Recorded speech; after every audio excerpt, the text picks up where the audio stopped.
नमस्कार। पद्मेश 24/7 में आपका स्वागत है। मैं उमेश बागरेचा। आज हमारे साथ चर्चा के लिए उपस्थित हैं मुख्य नगर पालिका अधिकारी बालाघाट श्री सतीश मटसेनिया। नगर पालिका एक ऐसा विभाग है जो आम जनजीवन को प्रभावित करता है और जो लोगों की मौलिक जो अधिकार होते हैं उससे भी नगर पालिका जुड़ी होती है। हमको अपने दैनिक जनजीवन में ऐसे काफ़ी काम होते हैं जो नगर पालिका के बिना अधूरे होते हैं और नगर पालिका की ओर हमको दौड़ना पड़ता है। नगर पालिका शहर में सफाई, पानी की व्यवस्था, निर्माण कार्य आदि में हम सबको उससे उनकी ओर जाना पड़ता है। और जो नगर का विकास है उसका जो आधार होता है वो नगर पालिका परिषद ही होता है। और चूँकि अभी लगभग 2 वर्ष से नगर पालिका में जो प्रशासनिक व्यवस्था होती है जिसमें जनप्रतिनिधि आसीन होते हैं, तो 2 वर्ष से जनप्रतिनिधि विभिन्न नगर पालिकाएँ पूरे मध्य प्रदेश में चल रही है। क्योंकि कोरोना के चलते चुनाव नहीं हो पाए थे, तो प्रशासक के रूप में जिला कलेक्टर प्रशासक होते हैं अध्यक्ष की जगह, और उनके मातहत मुख्य नगर पालिका अधिकारी शहर की व्यवस्था को संचालित करते हैं। आपका पद्मेश 24/7 में स्वागत है मटसेनिया साहब। Thank you.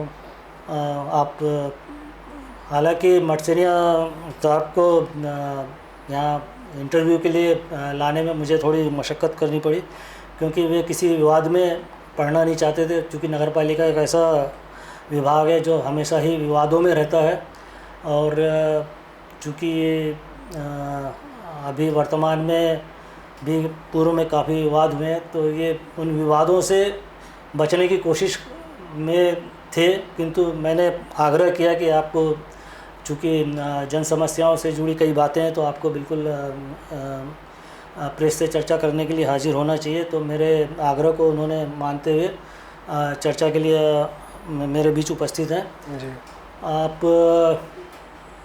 आपको आए हुए लगभग 1 वर्ष हो चुका है। 1 वर्ष हो चुका है जी। और इसके पूर्व आप मतलब न्यायालय में भी प्रकरण रहा है। आपको जब यहाँ पे आए तो जो पूर्व सीएमओ थे उन्होंने न्यायालय में शरण ली जी। फिर शुरू में आपका मतलब काफ़ी परेशानी भी हुई कार्यभार संभालने में, किंतु आप कार्यभार फिर उसके बाद आपका संचालित है। तो बालाघाट को आप इसके पहले भी नगर पालिका में आप रहे होंगे? जी, मैं इससे पहले उज्जैन नगर निगम, उज्जैन जो ज़िला है उसमें नागदा नगर पालिका में सीएमओ था जी। तो वो नगर पालिका भी अपने बालाघाट नगर पालिका से बड़ी नगर पालिका थी, तो उसमें मेरी पदस्थापना भी लगभग 1.25 साल रही। उसके बाद फिर मेरा स्थानांतरण इधर बालाघाट के लिए हुआ है। नगर पालिका में कार्य करने के लिए चुनौतियां बहुत होती है जी। और काफ़ी दबाव भी रहता है। मुख्य नगर पालिका अधिकारी जो होता है वो, मेरा ये मानना है कि एक फुटबॉल की तरह होता है। उसको क्योंकि उसको काफ़ी लोगों को संतुष्ट करना पड़ता है, ज़िले के जनप्रतिनिधियों को संतुष्ट करना पड़ता है, प्रशासन को संतुष्ट करना पड़ता है, आम पब्लिक को भी देखना पड़ता है। तो ऐसे में जो बेहतर काम करने के लिए कैसे व्यवस्थाएं बनाई जाती है?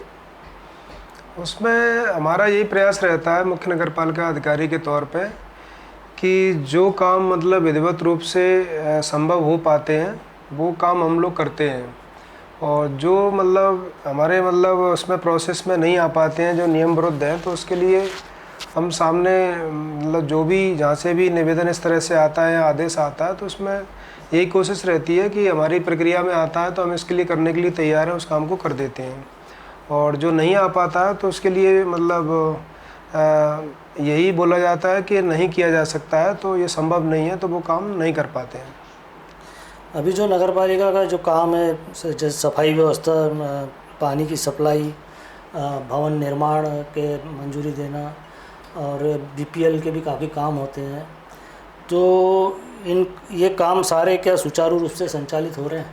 हाँ बिल्कुल, जो मतलब नगरीय प्रशासन के अंतर्गत जो सेवाएं आती हैं जो कि हमारे नागरिकों से रिलेटेड रहती हैं, वो सभी सेवाएं अभी सुचारू रूप से चालू हैं, किसी में कोई किसी प्रकार का व्यवधान नहीं है। जैसे आपकी नल जल योजना जी 45 करोड़ की 47 करोड़ की है, और वो टाइम बाहर भी हो चुकी है और आज जी तक के वो चालू नहीं हो सकी है। और हम देखते हैं कि नगर में कहीं कहीं पानी, उसका जो नीले पाइप डले हैं, पानी बहता रहता है, और मतलब वो चालू नहीं हुआ है वो व्यवस्था। तो क्यों नहीं हो पा रही है, उसमें कहाँ अड़चन आ रही है? और क्या ठेकेदार का पूरा एनओसी हो चुकी है, ठेकेदार को पूरे बिल निकल चुके हैं क्या? कब तक ये योजना चालू हो पाएगी?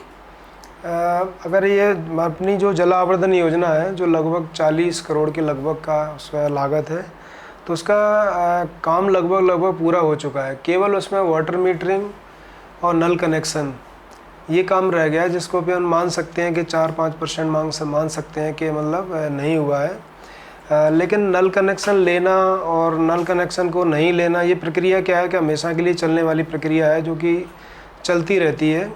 लेकिन वैसे अगर देखा जाए, कंस्ट्रक्शन वर्क पूरा हो चुका है, इसके हैंडओवर की भी तैयारी हम लोगों की चल रही है। तो इसको जो कंपनी देख रही है, उनको भी हमने बुलवाया है कि आप इसको है ना, जो आपके नल कनेक्शन रह गए हैं, वाटर मीटर कनेक्शन रहेगा, उनको पूरा करके आप हमें इसको हैंडओवर करें, जिससे कि फिर इसके मेंटेनेंस की प्रक्रिया और वाटर सप्लाई है ना, सभी वार्डों में हम लोग चालू कर पाएँ। और इसमें तो जो पाइपलाइनें डाली गई है शहर में, जहाँ खोदी गई है सड़कें, उसको वापस फिलअप नहीं किया गया, जो मतलब कंक्रीटिंग करना चाहिए वो भी नहीं किया है। और कहीं पे पानी की सप्लाई हो रही है, कहीं नहीं हो रही है, कहीं पाइप फूटे हैं। आपका जो ये होता है, आप लोग जब टेस्ट करते हैं तो उस समय भी मतलब देखा जाता है कि पाइपलाइनें कई जगह से डैमेज है। कुल मिला के मतलब जो तकनीकी रूप से जो काम किया ठेकेदार ने, उसको माना जाता है कि वो सही ढंग से काम नहीं हुआ है। और ये जो यदि आप पाइपलाइन वाली योजना चालू भी कर देंगे तो उससे शहर को काफ़ी परेशानी होने वाली है, क्योंकि पूरा तकनीकी रूप से काम पूरा मतलब गैर जवाबदारी वाला हुआ है। मेरे यहाँ पे ज्वाइनिंग करने से पहले लगभग ये काम कंप्लीट हो चुका था। जो मतलब अभी की स्थिति में वही मतलब 1 साल पहले की स्थिति में था, कंस्ट्रक्शन वर्क था जो। मेरे कार्यकाल में इसमें नलों में मीटर लगाना और नल कनेक्शन ये काम हुआ है ना। और इसमें थोड़ा सा काम और बचा हुआ है। अभी 6000 मीटर कनेक्शन हमारे हो गए हैं, और जो हर घर के सामने जो हमें नल कनेक्शन देना है, तो वो कनेक्शन हमारे अभी 14000 के ऊपर हो गए हैं। तो इसमें जो मतलब जो बिलिंग हुई है या फिर जो उसका काम है, जैसा कि आप बता रहे हैं कि मतलब रिपेयर प्रॉपर नहीं किया गया है, तो प्रॉपर मेरे हिसाब से तो प्रॉपर किया गया है उसको रिपेयर, क्योंकि उसमें तकनीकी रिपोर्ट लगती है इंजीनियर साहब की, और उस तकनीकी रिपोर्ट के बाद फिर वो बिल जेडी साहब के यहाँ पे भी जाता है, ई साहब के यहाँ पे, एसई साहब के यहाँ पे, उनका अनुमोदन होता है उस पर, उसके बाद ही भुगतान होता है। तकनीकी रिपोर्ट कौन देता है? तकनीकी रिपोर्ट हमारे यहाँ जो तकनीकी शाखा में सब इंजीनियर पदस्थ हैं, तो वो लोग देते हैं इसके। तो रिपोर्ट देना तो कागजों में कोई बड़ी बात नहीं है, वो तो सारा मैनेज्ड होता है। क्योंकि शहर में कहीं पे भी मैं फिर बोलूँगा कि मतलब लोगों के यहाँ मशीनें रख दी गई है, ना तो उसको पाइप से जोड़ी गई है, ना पाइप लोगों घरों के अंदर गया है। कागजों में शो कर दिया गया कि इनके यहाँ मशीन लगा दी गई है, जबकि वो मशीन अलग से पड़ी हुई है घरों में, पाइपलाइन भी नहीं जोड़ी गई है, और अधिकांश जगह खुले ही पाइप पड़े हुए हैं। और तकनीकी रिपोर्ट सब इंजीनियर साहब कैसे देते हैं, ये तो भगवान ही मालिक है इसका। मगर कुल मिला के ये जो आपकी जो नल जल योजना शुरू होगी, वो निश्चित ही जनता को परेशानी में भविष्य में डालेगी।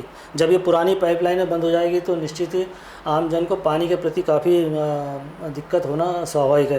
खैर, मैं दूसरे क्वेश्चन की ओर चलता हूँ। आपका जो फिल्टर प्लांट है वो एक सुरक्षित क्षेत्र आता है जी, है ना। और जो प्रधानमंत्री आवास योजना के अंतर्गत बूढ़ी ITI के उधर जो आपके मकान बन रहे हैं, उसका जो जाने का रास्ता है वो आपका फिल्टर प्लांट के अंदर से दिया गया है, अप्रोच रोड। जी। तो ये कहाँ तक उचित है? अब ये तो मतलब हालांकि फ़िल्टर प्लांट से काफ़ी दूर है, और उसमें भी 3 फ़िल्टर प्लांट का निर्माण हो चुका है। इस वाले जलावर्धन योजना को जोड़ लेंगे तो अपने 3 फ़िल्टर प्लांट वहाँ पे अभी मतलब निर्मित हो चुके हैं, वर्तमान में चालू भी हैं। तो लेकिन ये जो रोड दी गई है, तो रोड तो हालांकि फ़िल्टर प्लांट से काफ़ी दूर है, क्वार्टरों से होके जाती है।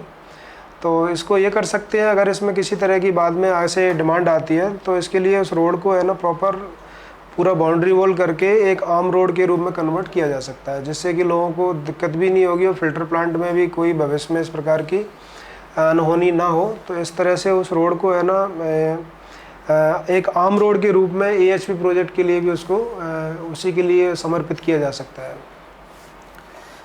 प्रधानमंत्री आवास योजना में जो मकान बन रहे हैं उसमें जो आपका होता है, जैसे जो किस्तें जारी होती हैं ना, पहले कुछ निर्माण हो जाता है, फिर उसके बाद कुछ और निर्माण हो जाता है, उसके बाद पैसा रिलीज़ होता है, उसको क्या बोलते हैं, जियो टैगिंग जी। तो बिना जियो टैगिंग किए ही पैसा निकला जा रहा है। नहीं, वैसे तो मतलब जो भारत सरकार का जो पोर्टल है उस पर जब तक जियो टैगिंग नहीं होती, जब तक भारत सरकार पैसा रिलीज नहीं करती है। तो या तो जियो टैगिंग जो दिखा रहे हैं वो मतलब सही नहीं दिखा रहे होंगे। नहीं, जियो टैगिंग में तो मतलब छेड़छाड़ नहीं की जा सकती, क्योंकि ये शासन का पोर्टल है। क्योंकि शासन से जब जियो टैगिंग होती है, उसका फोटो खिंचता है, उसका लॉन्गिट्यूड कितना है, लैटिट्यूड कितना है, ऐसे कई प्रमाण है जिसमें जियो टैगिंग नहीं हुई और उसको पैसा रिलीज कर दिया गया। नहीं, तो इस तरह के प्रमाण अगर मेरे समझ लाए जाएंगे तो उस पर कार्रवाई करेंगे संबंधित के खिलाफ।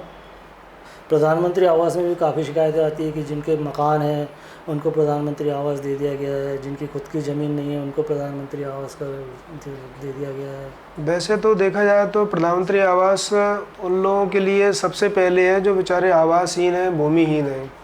लेकिन भूमिहीन के साथ मतलब जो अपना AHP प्रोजेक्ट है तो वो इसी कंसेप्ट को पूरा करने के लिए है कि जिनके पास पट्टा भी नहीं है, जिनके पास स्वयं की भूमि भी नहीं है, 2.5 लाख रुपए में BLC का आवास निर्माण करने के लिए, तो उन लोगों के लिए मतलब जो AHP प्रोजेक्ट है अपना प्रधानमंत्री आवास का जो बुड़ी में स्थित है, तो उन्हीं लोगों के लिए फोकस करके इस प्रोजेक्ट को बनाया गया है कि जिनके पास भूमि नहीं है तो वो 2 लाख रुपए में इस सिंगल BHK फ्लैट को ले सकते हैं, जिसकी कंस्ट्रक्शन कॉस्ट ही लगभग 8 लाख रुपए हमारे पास आ रही है। जो एक सिंगल BHK फ्लैट बनाया जा रहा है जो AWS, उसकी 8 लाख रुपए कंस्ट्रक्शन कॉस्ट है। उसको हम लोग आम जन को, यहाँ के जो नगरवासी हमारे बालाघाट शहर के, उन लोगों को हम 2 लाख रुपए में प्रोवाइड कर रहे हैं। तो इसलिए प्रोवाइड कर रहे हैं क्योंकि शासन की मंशा यही है कि जिनके पास भूमिहीन है, जिनका भूमि भी नहीं है बनाने के लिए, तो उन लोगों को इस तरह से भूमि भी मिल जाए और बना हुआ घर भी मिल जाए। और जिनके पास भूमि है स्वयं की या पट्टा है, तो वो लोग स्वयं अपनी भूमि पर 2.5 लाख रुपए हम लोग उसमें देते हैं भारत जो प्रधानमंत्री आवास योजना के तहत, तो उसमें अपना निर्माण कर सकता है। और रही बात शिकायत की, तो इस प्रकार की कोई अगर कंप्लेंट है तो उसमें हम लोग कार्रवाई करने के लिए तैयार हैं। शहर की विद्युत व्यवस्था ठप पड़ी हुई है, आए दिन सड़कों पे अंधेरा रात में रहता है पूरा, और जबकि आपकी विद्युत की परचेजिंग काफ़ी निरंतर जारी है, उसके बाद भी विद्युत व्यवस्था आपकी प्रभावित है। शहर में अधिकांश शहर रात्रि में अंधकार में डूबा रहता है। नहीं, मैंने इसमें जो हमारे विद्युत शाखा के प्रभारी हैं और मैं स्वयं भी रात में विजिट करता हूँ कि कहीं कोई हमारे शहर का कोना ऐसा तो नहीं है जहाँ पे मतलब हमारी स्ट्रीट लाइट नहीं जल रही है। और जैसे मुझे खुद भी मिलता है इस तरह की जानकारी, तो उसको सही करवाते हैं हम तत्काल। और साथ ही साथ जो विद्युत शाखा के कर्मचारी हैं, सभी कर्मचारियों को मतलब ये आदेश दे रखा है कि आप पूरे शहर का भ्रमण करें, जहाँ कहीं भी लाइट बंद पाई जा रही है उसको तत्काल दुरुस्त करें। और इसके लिए हमें एक दिक्कत थोड़ी सी ज़रूर ये आ रही है कि हमारे पास थोड़े संसाधनों की कमी ये आ रही है कि जो पतली गलियां हैं, सकरी गलियां हैं, उनमें बड़ा हमारा स्काई लिफ्ट नहीं जा पाती है। तो इस वजह से वहाँ की लाइट तो दुरुस्त होने में थोड़ी सी हमें समस्या आती है। तो उसको भी अभी हम लोग जैसे ही वित्तीय संसाधन हमारे पास उपलब्ध होते हैं तो एक छोटी स्काई लिफ्ट भी खरीद रहे हैं, तो जिससे कि हम छोटी छोटी सकरी गलियों में, छोटे मोहल्लों में भी जाकर है ना उसको लाइट की व्यवस्था को प्रॉपर जल्दी से सही कर पाएँ। विद्युत शाखा में इंचार्ज के रूप में पदस्थापना किसकी है? पदस्थापना उधर एक इंजीनियर है, प्रीति गर्ते मैडम, सब इंजीनियर, और साथ ही साथ जनकलाल पारदी जो इलेक्ट्रीशियन है, और उनके अंडर में पूरा उनका एक स्टाफ है जो कि डेली रूटीन के काम, इलेक्ट्रिसिटी करेक्शन का काम करते हैं। मुझे जो जानकारी है उसके अनुसार आपने क्या नाम बताया? प्रीति जी। प्रीति को आपके यहाँ से जो कि मतलब वो टेक्निकल रूप से विद्युत विभाग के इंजीनियर है उसको स्वास्थ्य विभाग का प्रभार दिया गया है, जबकि इलेक्ट्रिक का विभाग उनके पास रहना चाहिए तकनीकी रूप से, और पोस्टिंग भी उनकी वहीं पे है। और आपके यहाँ जो सब इंजीनियर है सुरेंद्र रांगडाले, उनको विद्युत का इंजीनियर बना के भी अतिरिक्त प्रभार दिया गया है। ये व्यवस्था कहीं ना कहीं गलत व्यवस्था है। इसमें मैं निवेदन करना चाहूँगा कि जैसे कि हमारी नगर पालिका में 4 इंजीनियर पदस्थ हैं, जिसमें से 2 इंजीनियर तो जनरली मतलब अवकाश पर ही रहते हैं। उनका भी एक मतलब एक मौलिक अधिकार है कि मतलब जो जिस वजह से वो मतलब अवकाश पर रहते हैं, है ना। इसके अलावा फिर हमारे पास 2 इंजीनियर बचते हैं, सिविल के 1 इंजीनियर, 1 इलेक्ट्रिकल के। तो इस वजह से हमें मतलब अन्य दायित्वों को भी है ना इंजीनियरों को देना पड़ता है, जो कि उनकी खुद की शाखा से उनके ज्ञान से भी रिलेटेड नहीं हो पाता। मगर विद्युत शाखा आपके पास इंजीनियर की वैसी भी कमी है। जी जी। तो फिर आप एक इंजीनियर को फिर आपने उसका सिविल का भी प्रभार देके रखा, फिर इलेक्ट्रॉनिक प्रभार क्यों देके रखा? जब ऑलरेडी इलेक्ट्रॉनिक प्रभार वाली है तो स्वास्थ्य विभाग में उसको डाइवर्ट करने का कौन सा औचित्य है? दिक्कत ये है यहाँ पे जैसे कि देखा जाए पूरा स्टाफ बालाघाट का ही रहने वाला है, और बालाघाट का ही रहने वाले बालाघाट में ही पदस्थ है। तो इस आधार पर क्या है कि काम प्रभावित होता है। तो इस आधार पर ये देखा जाता है मेरे द्वारा कि कौन काम को जल्दी फास्ट कर सकता है और किसकी रुचि काम करने में है मतलब। तो इसीलिए मतलब इस व्यवस्था को सुचारू रूप से काम जल्दी हो जाए, नगर पालिका के कोई काम पिछड़े नहीं, इसलिए इस तरह से काम तभी जल्दी होगा जब आप उसका विकेंद्रीकरण करेंगे। यदि केंद्रीकरण करेंगे तो काम थोड़ी जल्दी होगा। यदि आप एक ही आदमी से 10 काम लेंगे तो काम प्रभावित होगा। वो ये जबकि जिस काम के लिए जो इंटाइटल है आप उनसे वो काम नहीं ले रहे हैं, तो इसमें तो कहीं ना कहीं मतलब एक नहीं, अभी वो काम कर रही हैं, प्रीति करते ही काम कर रही हैं। उनको काम दिया है मैंने जब से वो छुट्टी से लौट कर आई हैं। क्या है कि तीनों अभी यंग हमारे तीनों सब इंजीनियर यंग हैं, महिलाएं तीनों की तीनों। तो वो कभी डिलीवरी अवकाश पर जाते हैं, कभी चाइल्ड केयर लीव अवकाश पर जाते हैं, तो इस वजह से इस तरह का काम प्रभावित होता है। जी। बूढ़ी ITI रोड लगभग 2 करोड़ की है, बनी है जो, और इसको 2 साल भी नहीं हुआ शायद बनने को, और पूरी सड़क उखड़ गई है। तो इसकी लायबिलिटी किस पे आती है आखिर? इसका मतलब कितने साल का वो रहता है इसका? नगर पालिका की लायबिलिटी है, मतलब इसमें कि अगर उखड़ रही है तो उसको क्यों उखड़ रही है, तो बिल्कुल इसका मतलब गुणवत्ता से नहीं बनी होगी वो, इसलिए उखड़ रही होगी। नहीं, मैंने जो देखा है, मैं गुजरता हूँ उससे, तो मुझे तो ऐसा नहीं मिला है मतलब उखड़ी हुई। अगर ऐसा है तो मैं एक बार और देख लूँगा। आप कोई भी चीज़ नगर पालिका की माइनस तो खैर आप यहाँ पे स्वीकार करेंगे नहीं, मगर जो हकीकत है वो तो अब आपने बताई है, तो उसको एक बार और मैं बारीकी से इस तरह से देखना मतलब चाहूँगा कि मतलब है ना कहाँ खराब हुई है। जी। मास्टर रोल में काफ़ी कर्मचारी है नगर पालिका में, लगभग 1000 के ऊपर है शायद। जी। और शायद मुझे जो जानकारी है आपके जो प्रशासकीय कार्य में, ऑफिस के कार्य में ज़रूरत से ज़्यादा कर्मचारी हैं। और आपके यहाँ लगभग एक माह में कितना पेमेंट होता है आपके यहाँ? एक माह में लगभग 1.25 करोड़ रुपए पेमेंट होता है मास्टर रोल का? नहीं, पूरा वेतन। पूरा और मानदेय वेतन। आपके पास व्यवस्था है 1.25 करोड़ की? 1.25 करोड़ नहीं, इसके विरुद्ध में हमें शासन की तरफ से 85 लाख रुपए चुंगी क्षतिपूर्ति के रूप में मिलते हैं, जिसमें हमें 40 लाख रुपए की और वसूली में लाना पड़ती है, तब जाके हम भुगतान कर पाते हैं। तो भुगतान करने में दिक्कत नहीं होती? हाँ, भुगतान करने में बिल्कुल दिक्कत होती है। तो इसीलिए फिर हमारी जो वसूली आती है, संपत्ति कर, जल कर, दुकान किराया, उसको उस वसूली के माध्यम से फिर उनका पेमेंट कर पाना पॉसिबल। आप तो सिर्फ यही पेमेंट नहीं कर पाते होंगे मुश्किल से, फिर बाकी जो दूसरे भी तो खर्चे होते हैं नगर पालिका के, फिर वो कहाँ से पूरे करेंगे आप? और आपका लोन भी मेरे ख्याल से बढ़ता जा रहा होगा फिर इस कारण, आपके जो विकास कार्य के लिए जो आप अन्य योजनाओं पर भी लोन लेते होंगे सब। अभी कितना लोन होगा आप बता सकते हैं कुछ? अभी लोन लगभग 7 लाख रुपए का किस्त आती है प्रति माह, एक हुडको ब्याज की? हाँ, हुडको का लोन है, जो कि उसकी किस्त ज़रूर मतलब 7 लाख रुपए प्रति माह आती है अभी फ़िलहाल। अभी इतना ही लोन है हमारे पास जिसको हम पटा रहे हैं, 7 लाख रुपए लगभग प्रति माह। नहीं, 7 लाख रुपए तो ब्याज का आता होगा, लोन अमाउंट पूछ रहा हूँ। नहीं, लोन अमाउंट ही है, मतलब उसका टोटल जो एक किस्त रहती है ना उसका एक। अच्छा। तो जो किस्त है ना वो 7 लाख रुपए की बैठती है। तो मास्टर रोल में इतने अधिक कर्मचारी की क्या ज़रूरत है आपको कि आपने जो लगा के रखा हुआ है? जी जी। नहीं, ये मेरे आने से पूर्व के ही लगे हुए हैं जी। जो मुझे जानकारी है उसके अनुसार ये मास्टर रोल में मतलब जो चलता है कि चाहे जनप्रतिनिधि हो चाहे प्रशासनिक अधिकारी हो, उनके कोई करीबी होते हैं या रिश्तेदार होते हैं, तो ये मतलब बढ़ते जाता है मास्टर रोल में कर्मचारी दिनों दिन हर साल बढ़ते जाते हैं, क्योंकि आप पे भी दबाव आता है कि आप इसको रख लीजिए उसको रख लीजिए। तो ये आखिर कब तक चलेगा ऐसा?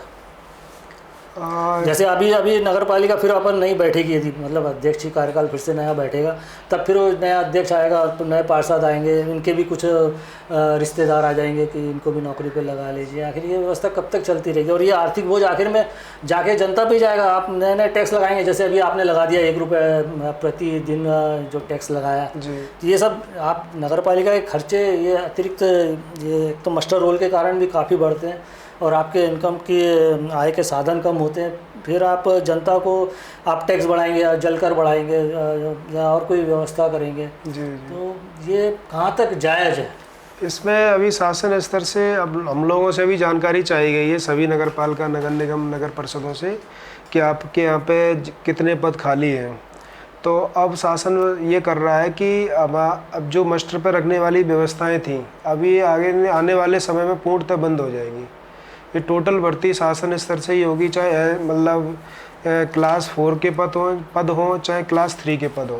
तो इस तरह से फिर ये मास्टर पे अंकुश लग जाएगा, फिर ये नहीं रख पाएंगे अपन, और प्रशासन ही भर्ती करेगा इसकी अपने एग्ज़ाम के माध्यम से।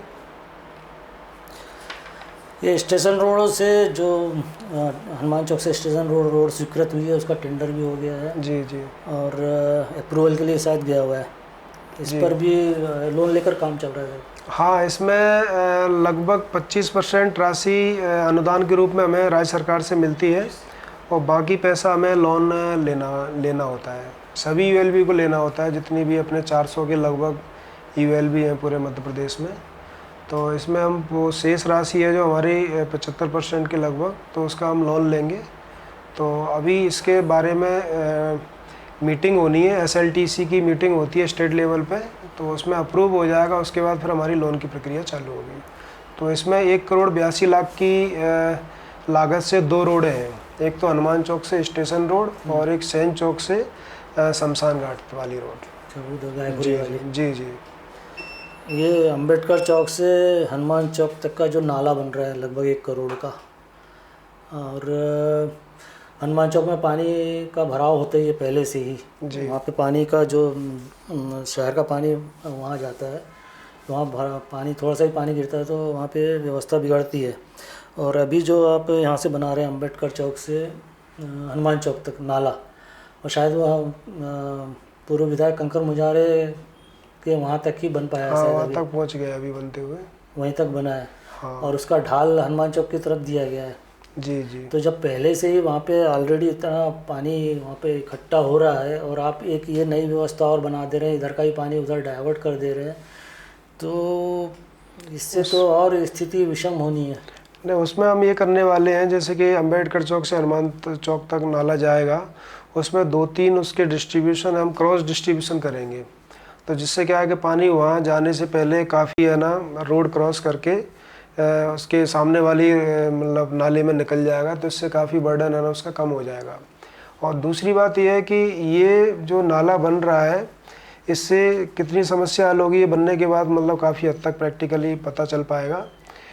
इसके लिए मैंने ये किया है कि 110 करोड़ का प्रोजेक्ट सीवरेज का पूरे शहर का मतलब DPR एक तैयार करके राज्य सरकार को भिजवाई है। तो वो जैसे ही हमें पैसा मंजूर होता है तो पूरे शहर में सीवरेज लाइन जब बिछ जाएगी तो उससे फिर कहीं पे भी पानी भराव वाली समस्या हमेशा के लिए समाप्त हो पाएगी। अब ये योजना तो कब आएगी, कब क्या होगा, भगवान मालिक है उसका। कई सारी यूएलबी में तो आ चुकी है, काम भी चल रहा है। अब अपने यहाँ पे जैसे ही मंजूर होती है तो फिर ये भराव वाली समस्या हमेशा के लिए खत्म हो जाएगी। नाला भी जो बन रहा है, जो इसका एक मापदंड है जितना आपका स्वीकृत है चौड़ाई और गहराई है, कहीं कहीं पे उसको भी मतलब प्रभावित किया गया है, कहीं छोटा किया गया है, कहीं नहीं ऐसा नहीं है, पूरा मतलब फॉलो कर रहे हैं हम तो, क्योंकि ऐसी कहीं पे प्रॉब्लम नहीं आई है कि मतलब यहाँ पे हमें सकरा करना पड़ रहा हो। पूरा हम जैसा चाह रहे हैं वैसा ही आ रहा है। अगर वो कम भी हो रहा है तो कंस्ट्रक्शन कॉस्ट उसी हिसाब से ठेकेदार को उसकी दी जाएगी। बस स्टैंड की हालत भी काफ़ी ख़राब है। हाँ, बस स्टैंड में जो मतलब अनावश्यक रूप से बसें खड़ी कर देते हैं, जो बस मालिक हैं जो, तो उनको मेरे द्वारा भी कम से कम 2-3 बार उसका इंस्पेक्शन किया गया, उन पर जुर्माना भी लगाया गया। उनको हिदायत दी गई है कि अनावश्यक रूप से बस स्टैंड पर बसों को अनावश्यक रूप से और अनाधिकृत रूप से खड़ा ना करें। आपको जितनी परमिशन दी गई है तो उतने समय तक ही खड़ा करें। वहाँ पे बसों को साफ़ सुथरा मतलब वहाँ पे ना धोएं जिससे कि कचरा होता है वहाँ पे। ये चीज़ें तो कई बार हो चुकी है और कई कलेक्टर आए, कई कलेक्टर ने वो सब लागू किया, भ्रमण भी किया और आए दिन होता है, मगर वो व्यवस्था तो खैर वहीं की वहीं हो जाती है। और चूँकि लोकल भी सब व्यवस्थाएं रहती है तो वो नहीं हो पाता और मेरे ख्याल से वो हो भी नहीं पाएगा। नहीं, बस स्टैंड जो नया बस स्टैंड अपन को चाहिए होगा क्योंकि समस्या को हल करने के लिए, क्योंकि ये बस स्टैंड अब अपनी पॉपुलेशन के अकॉर्डिंग उस पर भार पड़ रहा है, तो उस भार को है ना वो मतलब थोड़ा सा सहन करने में दिक्कतें महसूस कर रहा है। तो अभी हमें मतलब नए बस स्टैंड के लिए जगह चाहिए होगी, तो उसके लिए हम जगह देख रहे हैं। तो शहर में तो अपने यहाँ कहीं नजूल की भूमि ऐसी मिल नहीं पा रही कि जो जिससे कि बस स्टैंड वहाँ पे बनाया जा सके। इसके पहले तो बस स्टैंड का एक कहीं पे था, शायद गायखुरी में था। नहीं, ये ट्रांसपोर्ट नगर का जरूर मतलब उधर गायखुरी के आगे अपना जो गोंगले जो हॉस्टल बना है छात्रावास, तो उसके यहाँ पे जरूर ट्रांसपोर्ट नगर का गया है, लेकिन बस स्टैंड का मेरे मतलब संज्ञान में अभी तक नहीं है ये। शहर में पार्किंग की कोई व्यवस्था नहीं है जी, यातायात व्यवस्था बहुत ही गड़बड़ाई हुई रहती है, तो नगर पालिका की कोई जवाबदारी बनती है पार्किंग व्यवस्था की? बिल्कुल। जब भी ट्रैफिक डिपार्टमेंट के द्वारा या पुलिस डिपार्टमेंट के द्वारा जब भी इस तरह से कोई भी संसाधन मांगे जाते हैं, यहाँ पर मानव संसाधन, यहाँ पर हमारे मशीनी संसाधन, तो हम बिल्कुल तत्काल उपलब्ध कराते हैं। नहीं, मगर कोई पार्किंग स्थल तो आप नगर पालिका एक शहर में 5-7 जगह 4 जगह पार्किंग स्थल की मार्किंग तो कर सकती है। हाँ, बिल्कुल कर सकते हैं। हम इसमें कोशिश करेंगे कि इसमें पार्किंग है ना ज़्यादा से ज़्यादा निकाल पाएँ लोगों की सहूलियत के लिए। अब जैसे कि हमारा बूढ़ी प्रोजेक्ट है प्रधानमंत्री आवास वाला, उसमें हमने नीचे फ्लोर में टोटल पार्किंग स्पेस रखा है, फिर पार्किंग के बाद फिर first floor, second floor, third floor, जिससे कि भविष्य में उनको कभी समस्या ना हो गाड़ी रखने के लिए या अपना सामान वगैरह कुछ भी रखने के लिए। शहर में जो मकान बन रहे हैं मतलब उसके जो स्वीकृति देती है, नक्शा पास होते हैं, जो नक्शे पास होते हैं उसमें पार्किंग व्यवस्था वगैरह होनी चाहिए। बड़े बड़े कॉम्प्लेक्स बन रहे हैं और कहीं पे पार्किंग व्यवस्था की कोई दिखाई नहीं देती, और ऐसे में सारा कुछ हो रहा है तो आगे जाके खैर शहर वालों के लिए ही तकलीफदायी है। मगर जो नगर पालिका प्रशासन की जो जवाबदारी होती है कि किस तरह के नक्शों को पास करें, किस तरह के ना करें, इसमें तो काफ़ी अनियमितताएं नगर पालिका द्वारा की जा रही है।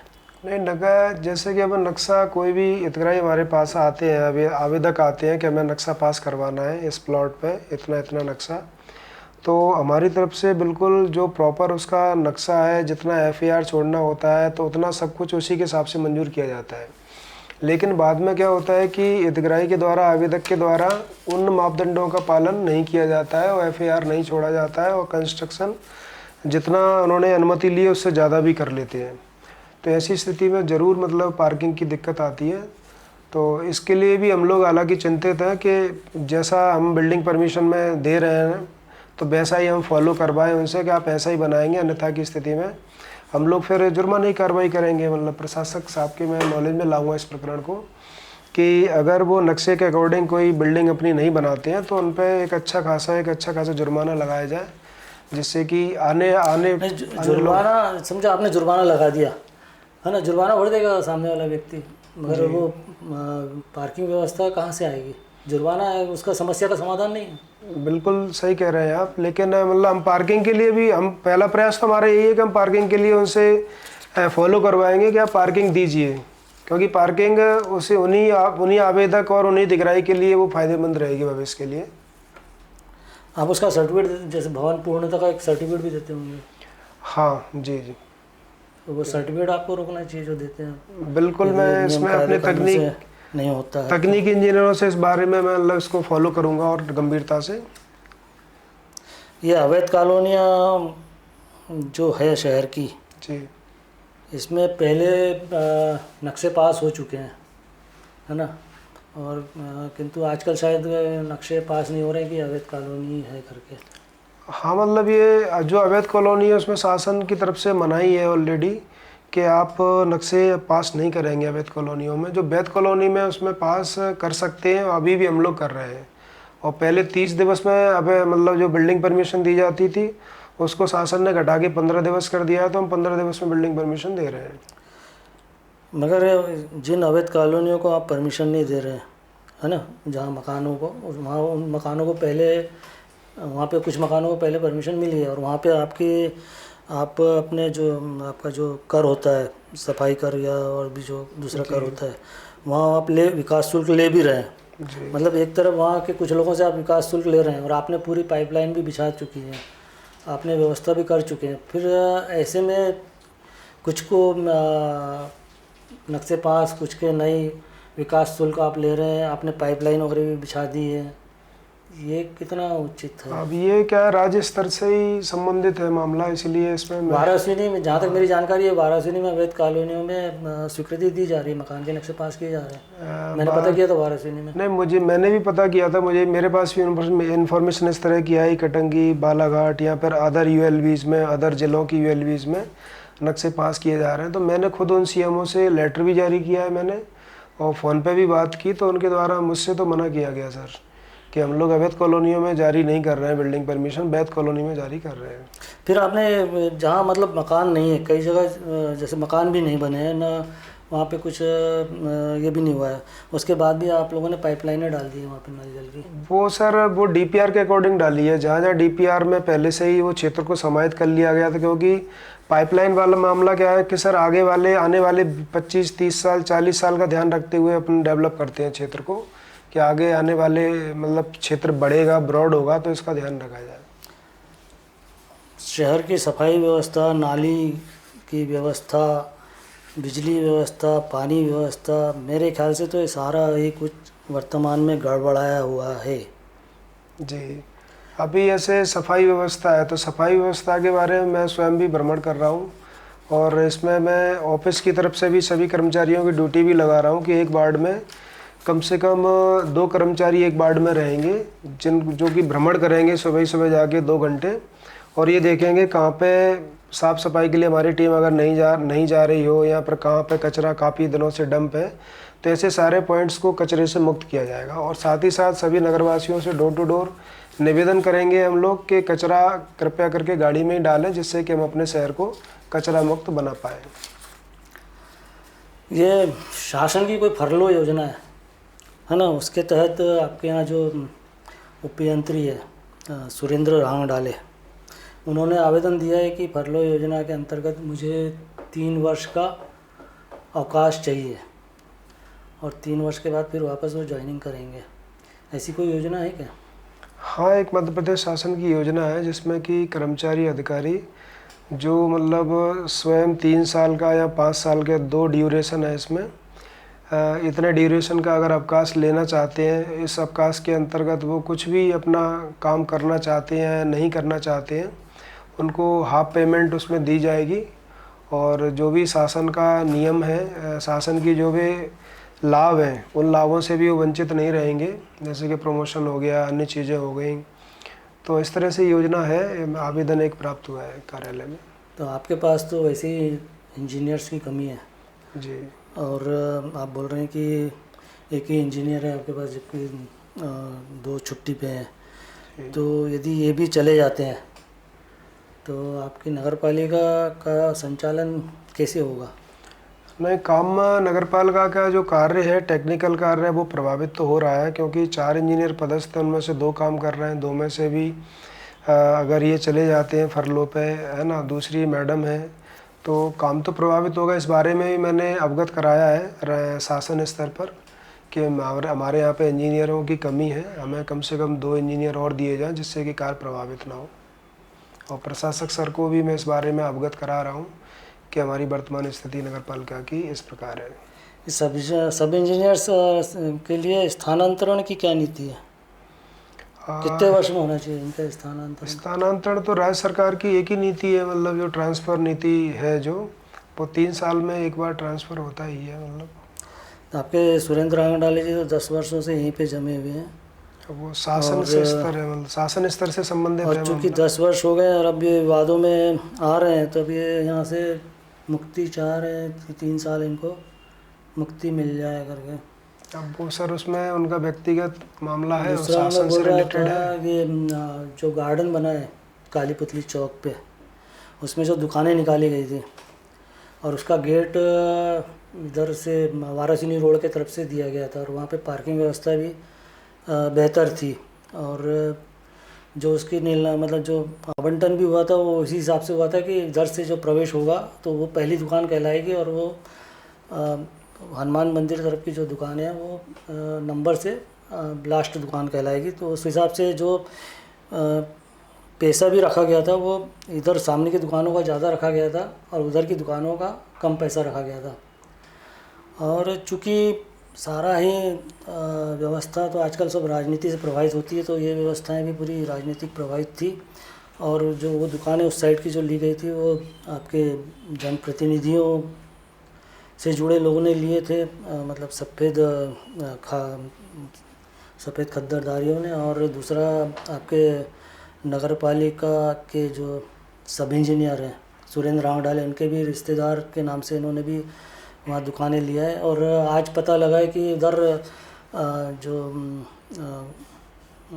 मतलब हनुमान मंदिर साइड से गेट खोल दिया गया है और वहाँ पे निर्माण कार्य चल रहा है, वहाँ से प्रवेश द्वार बनाया जा रहा है, जबकि वहाँ पर पार्किंग व्यवस्था भी नहीं है। और दूसरा ये भी है कि जो जिन लोगों को दुकान आवंटन किया गया है उसमें आपकी नीलामी की कई सारी शर्तें थी, वो शर्तें भी फुलफ़िल नहीं हो रही है। उसके अनुसार ये दुकानें आपको कैंसिल कर देनी चाहिए कि उसमें अभी तक के लोगों ने 25% कुल राशि देकर के दुकानें अधिकृत कर ली गई है, जबकि उसमें नियम है कि इतने अमुक समय तक के आपको पूरी राशि भी मतलब और आगे की राशि देनी है, और नहीं देते हैं तो आपका जो आवंटन है वो निरस्त हो जाता है। उसके बावजूद भी ये सब नहीं हुआ। दूसरी बात ये है कि जो दुकानें हैं वो ओपन रखी जानी थी, तो वो पक्के शेड भी नहीं बनाए जा सकते, वो पक्के शेड भी बना लिए गए। तो अब सवाल यहाँ उठता है कि मतलब जिसकी लाठी उसकी भैंस, जिसकी सत्ता है वो कुछ भी करे, या जिसका जो आपके नगर पालिका में प्रभावशाली है प्रशासनिक पद पे अधिकारी जैसे कि सुरेंद्र रांगडाले, मतलब इनके बाबा जी का राज है कि ये जो चाहे कर लें। मुझे पता लगा है कि आज वहाँ पे गेट खोला गया, क्या आपकी जानकारी में है? नहीं, मुझे मीडिया के माध्यम से पता चला कि वहाँ पे एक दीवार तोड़ के गेट बनाया जा रहा है जी। तो यह नगर पालिका में जो कार्य होते हैं, तो आप सीएमओ नगर पालिका अधिकारी आप हैं प्रमुख, तो क्या बिना आपकी जानकारी के ऐसे निर्माण कार्य शुरू किए जा सकते हैं? नहीं किए जा सकते, क्योंकि अभी क्या है कि कल ईद थी, आज मतलब आज भी अवकाश है वाल्मीकि जयंती का, तो इस वजह से क्या है कि 2 दिन हम लोग नगर पालिका में तो काम तो कर रहे हैं, लेकिन नगर पालिका में बैठने का मतलब बैठे भी थे लेकिन इतना ज़्यादा नहीं बैठ पाए कि मतलब इस चीज़ को मेरे संज्ञान में आ पाता। और मैं भी वहाँ से निकला था, लेकिन कल तो निर्माण नहीं हुआ था। आज मेरे को इन्फॉर्मेशन आई कि इस तरह से काम चल रहा है, तो मैंने उसको संज्ञान में लिया है और पूछा है, मतलब मुझे जो जानकारी है उसके अनुसार सुरेंद्र रांगडाले जी के वहाँ रिश्तेदार की दुकानें, उधर भी दुकान है और आपके जो हनुमान मंदिर तरफ भी दुकानें बन रही है, जो उसमें भी अनियमितता हुई है उसके आवंटन में, वहाँ भी उनकी दुकानें हैं। तो ये मतलब सुरेंद्र रांगडाले जी नगर पालिका के सर्वे सर्वा हो गए हैं। मतलब आप जो सीएमओ है, मेरे ख्याल से तो आप नाम के रबर स्टैम्प सीएमओ है, यहाँ जो भी काम करना है सुरेंद्र रांगडाले को करना है। तो अब क्या बोलूँ मैं आपको, प्रशासनिक जो व्यवस्था है टोटल अब ये हो गया है कि नगर पालिका जो चलेगी सुरेंद्र रांगडाले के अनुसार चलेगी, और सुरेंद्र रांगडाले को कहा जाता है कि संघ परिवार का वरद हस्त है, और इसी कारण से वे 10 वर्षों से यहाँ पर निर्बाध रूप से टिके हुए हैं। और उन्होंने, हालांकि वो कहते हैं कि मैं बहुत लैंडलॉर्ड हूँ, मेरे पास काफ़ी संपत्तियाँ हैं, मेरे जो आय के साधन काफ़ी कुछ हैं, तो जब ऐसा व्यक्ति नगर पालिका में उपयंत्री बना हुआ है तो उसको तो अपना स्वार्थ त्याग देना चाहिए। जब घर से इतना सक्षम आदमी है तो उसको तो निस्वार्थ नगर पालिका की सेवा करना चाहिए। और फिर ऐसा कौन सा बालाघाट में धन गड़ा हुआ है कि वो 10 वर्षों से यहीं पर जमे हुए हैं, तो उनको जब जब उनका घड़ा भर गया है तो अब वो 3 वर्ष का जो फरलो योजना है उसके तहत वो 3 वर्ष अब अपने दूसरे काम करना चाहते हैं। तो इस स्थिति में सीएमओ साहब, मुझे तो आपका जो यहाँ पर जो आपकी जो कुर्सी है वो मुझे ये समझ में आता है कि जिस तरह की मतलब पिछले दिनों भी मैंने भी काफ़ी कुछ मुद्दे अपने अखबार के माध्यम से सुरेंद्र रांगडाले के उठाया था। और तो जो आप, मेरे को तो ऐसा लगता है कि आपके हाथ बंध गए हैं और आप अपनी मर्ज़ी से कोई काम ना कर सकते हैं, ना आप कोई रोक सकते हैं। मतलब जैसा चल रहा है नगर पालिका चलाएगी सुरेंद्र रांगडाले। नहीं, ऐसे कि आपने बताया कि दुकानों का आवंटन है जो, तो दुकानों का आवंटन तो हम लोगों ने पूरा नियमों शर्तों के तहत ही सबको पालन करते हुए किया है। जैसे कि अभी आरोप आया था कि इसमें SC ST मतलब जो कैटेगरी वाइज जो डिस्ट्रीब्यूशन होता है उनको नहीं दी गई है। तो इसमें जो शासन का जो सर्कुलर है नगरीय प्रशासन का और जो रेवेन्यू का है, उन दोनों सर्कुलर को हमने फॉलो किया है पूरा। उसको तहत ही हमें कोई अभ्यर्थी नहीं मिले तो फिर हमने बार बार प्रकाशन किया, विज्ञप्ति जारी की कि कोई हो मतलब पात्र हितग्राही तो बिल्कुल राशि जमा करके इसका लाभ ले सकते हैं दुकानों का। तो हमें इस स्थिति में कोई नहीं मिले तब जाके फिर हमने उन्हीं नियमों के तहत ही मतलब उसको फॉलो करके दुकानों का आवंटन किया है। तो मतलब इसमें है ना मतलब तो जो दुकानों की शर्तें पूरी नहीं हो रही, जैसे कितने समय तक के पैसा पटा देना चाहिए, बाकी नहीं पटा रहे हैं, तो उनके लिए आप क्या कर सकते हैं? हाँ, ये बात आपकी बिल्कुल सही है सर कि उनको जो समय दिया गया था इतने टाइम लिमिट में आप पैसा जमा करेंगे, तो उसके लिए मैंने 2-3 पत्र उनको जारी किए हैं। तो इस संबंध में मैं अब अपने माननीय प्रशासक महोदय के संज्ञान में इस चीज़ को ला रहा हूँ। तो जैसा मतलब निर्णय होगा उस हिसाब से कार्रवाई हम लोग करेंगे। आप अब आपके पर्सनल ये तो हो गई है नगर पालिका की बात। अब आपसे थोड़ा मैं पर्सनल बात करना चाहता हूँ। आप मुझे पता लगा है कि अच्छे परिवार से हैं और शायद ग्वालियर साइड के हैं। जी सर। और यहाँ पे आप पोस्टिंग हुई है, आपके भाई लोग भी अच्छे सर्विस में हैं। जी सर। है ना? और आप पहले IAS की तैयारी करना चाह रहे थे। जी कर ही रहा था, अभी तक कर रहा था, लेकिन कोरोना ने फिर मतलब दबा दिया। तो क्या फिर से आप IAS का नहीं, IAS के लिए करना चाहेंगे? IAS के लिए तो सर मेरी मतलब एज हो गई कंप्लीट, तो मैं बैठ नहीं सकता। बैठने का मौका मिलेगा तो मैं तो नौकरी से हाल ही तुरंत ही छुट्टी से भाग जाऊंगा या कुछ भी करने के लिए तैयार हूँ IAS के लिए। लेकिन यही है कि मेरा उसमें अटैम्प्ट मेरे ख़त्म हो गए अब, तो अब मैं मतलब उसमें पात्र नहीं हूँ UPSC के लिए। अब मैं PSC दे सकता हूँ अगर मैं मतलब ऐसे PSC का भी मेरा मूड बन रहा है हालांकि कि फिर से PSC दी जाए, क्योंकि वैसे भी मतलब ये पढ़ाई लिखाई से दूर हो गए तो पढ़ाई लिखाई अब याद आ रही है कि बोरियत सी महसूस हो रही है कि नौकरी पढ़ाई लिखाई भी करते रहो तो दिमाग भी थोड़ा सा उपजाऊपन बना रहेगा उसमें। तो मतलब इसीलिए ये ज़रूर मेरा मन कर रहा है कि फिर से एक बार तैयारी की जाए, तो फिर से पोस्ट ही चेंज की जाए कम से कम। एक मतलब जॉब का टेस्ट ही अलग होगा कम से कम। जैसे पहले महिला बाल विकास अधिकारी रहा, फिर मेरा सिलेक्शन हुआ दोबारा से जेलर में, उसके बाद फिर जेलर भी रह चुके हैं? हाँ, नहीं रह नहीं चुका, मैं सिलेक्शन हुआ था लेकिन मैं गया नहीं उधर क्योंकि ऑलरेडी मैं ठीक पोस्ट पे था। उसके बाद फिर मेरा ये 12 से फिर इसमें CMO में हो गया। तो मैं क्या है कि मतलब रेगुलर PSC दे रहा था, तो मतलब ये कॉन्फिडेंस है और नॉलेज का लेवल भी ऐसा है कि फिर मैं एग्ज़ाम में दूंगा 6 महीने तो फिर पोस्ट ले लूँगा, ये कॉन्फिडेंस है और बार बार ले लेता हूँ। तो इसीलिए फिर मेरे क्या इस तरह से प्रमोशन मारे जा रहे थे, क्योंकि मैं जॉब चेंज कर देता था तो वो पहली सीढ़ी से फिर आ गया मैं। तो इस तरह से मेरे साथ के लड़के आज बल्लभ भवन में बैठे हुए हैं ऑफिसर, जो प्रमोशन भी हो गया और बल्लभ भवन में भी जाके बैठ गए। जैसे कि ट्रेजरी ऑफिसर हैं कई सारे, ठीक है ना, DSP है वो एडिशनल SP हो गए, डिप्टी कलेक्टर है वो जॉइंट कलेक्टर हो गए।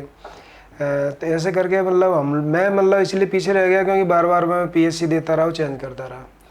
तो लेकिन अब ज़रूर थोड़ा सा मुझे ऐसा लगता है कि अब फिर से है ना मतलब माइंड को ज्ञान की ज़रूरत है थोड़ी सी।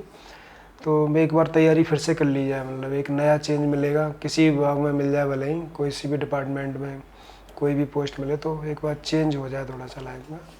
तो ऐसे करके मेरे 10 साल कटे, 11वां साल चल रहा है ये।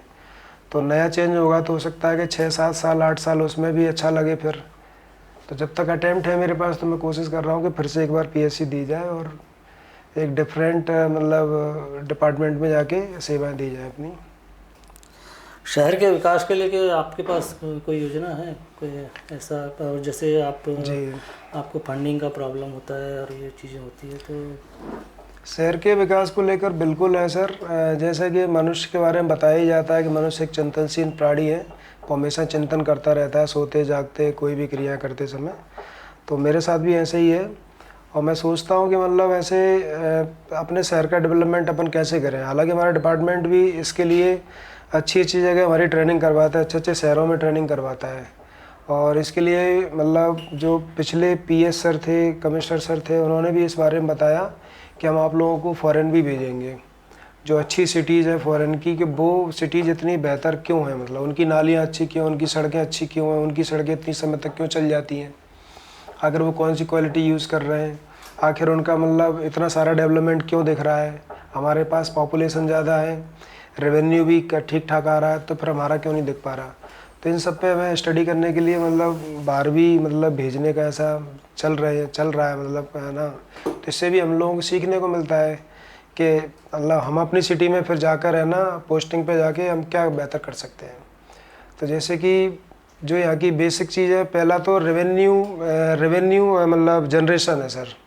मैं देखता हूँ ऐसे किसी भी नगर पालिका में हम लोग जाएंगे तो जब तक रेवेन्यू जनरेशन ज़्यादा से ज़्यादा नगर पालिका का नहीं होगा तो वो नगर पालिका अपने आप से जूझते हुए ही नज़र आएगी। मतलब अभी हमारे पास सोर्स ऑफ इनकम कम है, बालाघाट में तो है ही नहीं ऐसा कोई मतलब व्यवस्था बनाई नहीं गई है पूर्व के शासकों ने कि यहाँ पे नगर पालिका के मतलब स्वयं का आय का स्रोत कुछ बन जाए, ताकि ऊपर शासन के ऊपर न निर्भर रहकर खुद अपनी व्यवस्था चला सके। जी सर। इसलिए आपको तो यहाँ पे परेशानी भी हो रही होगी कुछ निर्माण कार्यों में या पेमेंट करने में, ठेकेदारों को पेमेंट करने में? बिल्कुल सर, मानसिक रूप से मतलब काफ़ी दिक्कतें हो रही हैं।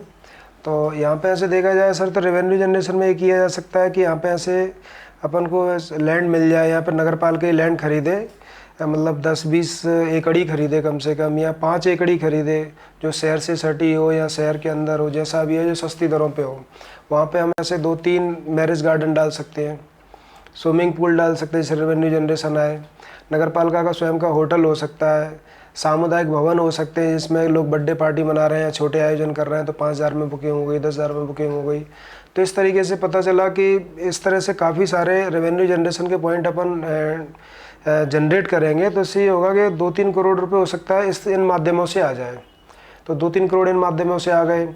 फिर जैसा कि अभी शासन ने भी जो सोचा था कि हमें ना ऐसे जो सेवा हम दे रहे हैं आम नागरिकों को, उस सेवा के बदले हम उतना सेवा शुल्क लें, जिसको सेवा प्रभार अभी बोला गया था, इसको वापस ले लिया गया। तो ये भी मतलब एक अच्छा आइडिया है कि जितनी सेवा हम किसी को दे रहे हैं तो उतनी सेवा शुल्क लेना मतलब ठीक है। तो इससे क्या है कि कोई भी नगर पालिका, कोई भी निकाय भविष्य में कभी भी कोई महामारी भी आती है तो किसी ज़्यादा परेशानियों में नहीं घिरेगी फिर वो, क्योंकि खुद के पास खुद का रेवेन्यू जनरेशन है पर्याप्त, जितने खर्चे हैं उतना उसका रेवेन्यू जनरेशन है, उससे अधिक रेवेन्यू जनरेशन है, तो फिर उसको प्रॉब्लम आएगी नहीं। आराम से इस नगर पालिका को स्मूथली चलाया जा सकता है, लोगों की समस्याओं को स्मूथली सॉल्व किया जा सकता है सर।